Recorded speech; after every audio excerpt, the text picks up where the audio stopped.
Good morning, guys. Okay, so I missed one episode way back. So right now I'm doing episode 102. It's on ADHD and cannabinoid receptors. All right, it gets a little scientific and more complicated.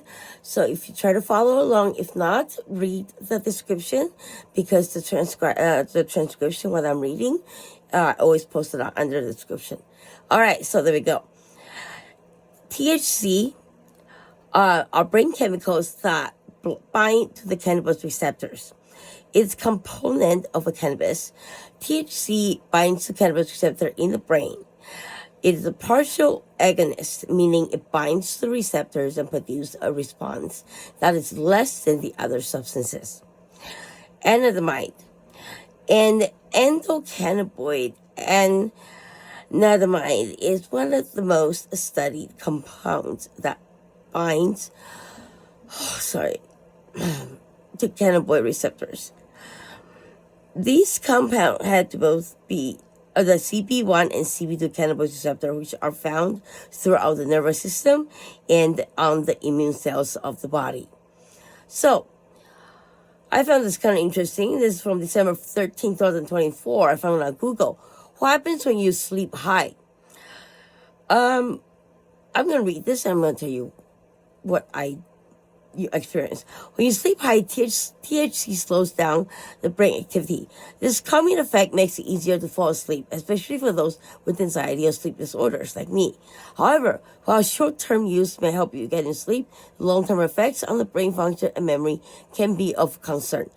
Okay, so when I sleep, when I'm high, I don't get high first of all, but I start feeling more intuitive in terms of music and your thoughts and the difference in your thoughts that you're able to connect the dots and all that. Like, it's very crazy. I don't know what people think when they're high.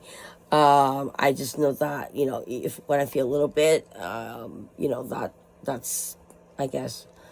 That's but when you sleep high, you actually have a lot more imagination. Like, same as sleeping on methylphenidate.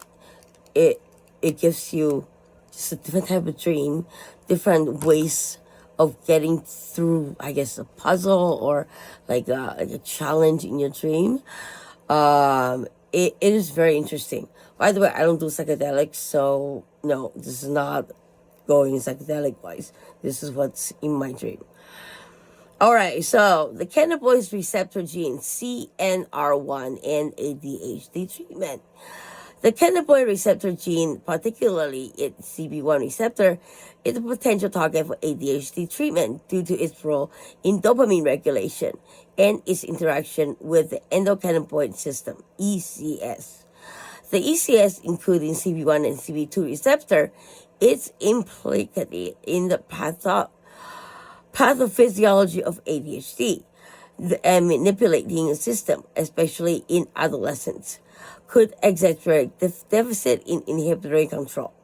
While some individuals with ADHD report improvement in symptoms with cannabinoid use, there is no conclusive evidence that cannabis is an effective treatment for ADHD, and caution is advised against using cannabis for this purpose. And yeah, I do agree with that because I don't really like when I need to work, like what I'm doing now, I take methylphenidate.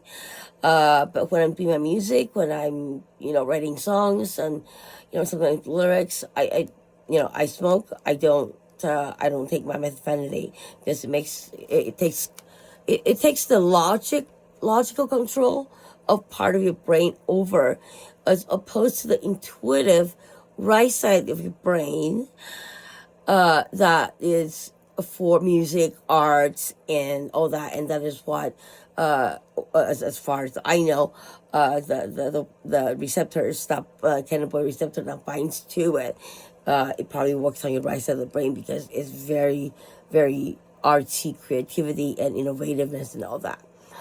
All right, so I have it on. I'm just gonna go through just the titles. The ECS and ADHD cannabinoid receptors and dopamine. CB1 receptor interact with dopamine dopaminergic system, which is traditionally associated with ADHD. Potential therapeutic targets. Emerging evidence suggests that a link between endogenous cannabinoid function and cognitive dysfunction in ADHD, making the ECS a potential target for therapeutic interventions. Animal models. Studying in animal models like spontaneous hypertensive rat, or SHR, have shown that cannabinoid receptors and ECS plays a role in impulsive behavior, and that antagonist cannabinoid receptor may help reduce that impulsive symptom. And that works for ADHD. If it works for you, it works for you. If it doesn't, it doesn't. Obviously, potential risk is defined with everybody. Caution with cannabinoids. Always understand when you have other type of mental health, not disorder, but a mental health issue. Everybody does, like everybody has anxiety, everybody has this, that, whatever, So always watch out. Talk to your doctor about the amount you're using, what you use for, how you feel like, what works, what doesn't, and your therapist or your doctor, your psychiatrist is going to help you find that balance.